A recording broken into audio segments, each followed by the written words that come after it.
first storyteller tonight. Oh, yeah, she's nice. She's so nice. She's on PBS on a show called Jakers, and she tells stories on that show. She's also at the Getty Museum telling stories to kids, and she's an artist in schools. So, do you think she tells stories? Do you think she gets kids? I think so. And we'll all see very soon what she can do in like 10 seconds, because I'm going to say, welcome to the stage, Barbara Wong!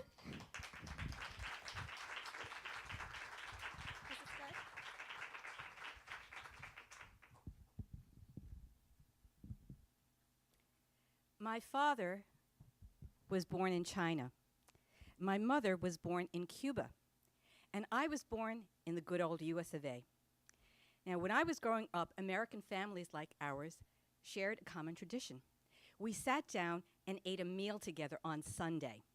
It was called Sunday dinner. Perhaps some of you remember it. My mother would always cook something special: roast beef, roast pork, or roast chicken.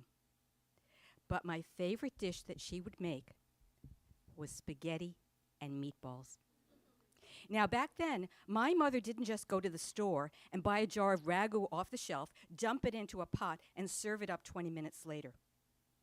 She made her sauce from scratch. She'd chop up garlic and onions, saute them in olive oil. She'd add a big can of whole tomatoes, tomato paste, chop it up, stir it in the pan. She'd season it with salt, oregano, sugar, and then she'd add a special ingredient so secret that even today, I can't tell you what it is. She'd put this into a food mill, and she'd grind it up so that the juices dripped into the pan and flavor that sauce until it was just right. She made her own meatballs, too. She'd grind up the meat and then knead it with egg and seasoned breadcrumbs. And when I was old enough, I helped make them. And we didn't make puny little meatballs. We made big meatballs. My mother would fry these, add them to the sauce, cover the pan, and let the whole thing simmer for about 2 or 3 hours. My mother makes the best spaghetti and meatballs in the whole world. At some point while this was cooking, my father would wander into the kitchen, lured by the heavenly aroma. What's cooking, Mommy? Spaghetti and meatballs, Daddy. Would you like some? My father would get this strange look on his face. No, Mommy, that's okay. And then my mother would boil a pot of rice for my father, add a link of lupchung, Chinese sausage, to flavor it. We'd sit down to eat. My mother and I would eat spaghetti and meatballs. My father would eat his rice and lupchung. Now, why my father didn't like spaghetti and meatballs, I don't know. He never said. But I think the sight of those huge meatballs swimming in that sea of red sauce just looked too foreign to him. But whenever my mother would make this dish, she would always invite my father to join us. And he would always say no. For as long as I can remember, from the time I was about 5 years old, through elementary school, middle school, right into high school. I remember one time when I was about 15, we were just sitting down to eat, and my mother started to ask my father the usual question. What are you asking him for? You know what he's going to say. My mother looked at me and glared me into silence. And then she turned back to my father. Would you like some, Daddy? No, Mommy, that's okay.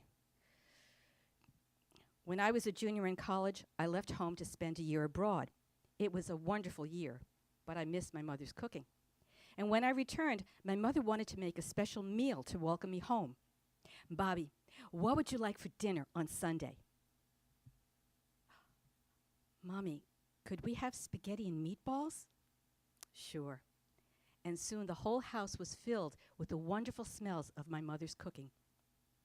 Just as we sat down to eat, my mother turned to my father. Daddy, we're having spaghetti and meatballs. Would you like some? I couldn't believe my ears. Nothing had changed in the year that I'd been gone. I'd completely forgotten about this and was totally flabbergasted. Here we were. 15 years later, my mother was still asking my father the same question. Well, somewhere in the middle of this internal tirade, I realized that I'd heard my mother ask my father the question, but I hadn't heard him say anything. I turned to look at my father. My mother was looking at him too. He was just sitting there like he was thinking. And then he said, "Okay, Mommy, I'll try a little." My mother's eyebrows flew up about as far as my jaw dropped. She got up from the table. I could tell she was very excited, but she forced herself to walk calmly into the kitchen, which was right next to the dining area. She didn't want to rile my father. He might change his mind. She prepared a plate for my father. She put spaghetti on the plate.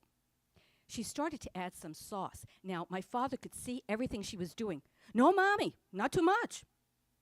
He only let her give him 2 little tablespoons of sauce, which everybody knows is not enough. She started to add a meatball. "No, Mommy, too big." He only let her give him half a meatball. She served us, and we started to eat. Now, my mother and I tried to act as if everything was normal. We didn't want to make my father feel self-conscious. But while we were eating and talking, we glanced over. He seemed to be eating, but he didn't say anything. When next we looked, his plate was completely clean. He'd eaten the whole thing. How was that, Daddy? Would you like some more?" "Okay, Mommy." My mother floated back into the kitchen. She prepared a second helping for my father. She put spaghetti on the plate. She added some sauce, just 2 tablespoons. She started to add a meatball. She glanced back at my father. He was watching her, but he didn't say anything. He let her give him a whole meatball. She came back in and set the plate before him. "How's that, Daddy?" My father looked down at the plate in front of him, and then he looked up at my mother and said, "Mommy, could I have some more sauce?" Like I told you, my mother makes the best spaghetti and meatballs in the whole world. And if you don't believe me, ask my father. Thank you so much for watching. Make sure you like, comment, and subscribe for more videos. And we'd love to hear about your family experiences that have changed your life. Be sure to click the link to go to our Facebook page or comment on your stories below. Until next time, guys. Thank you.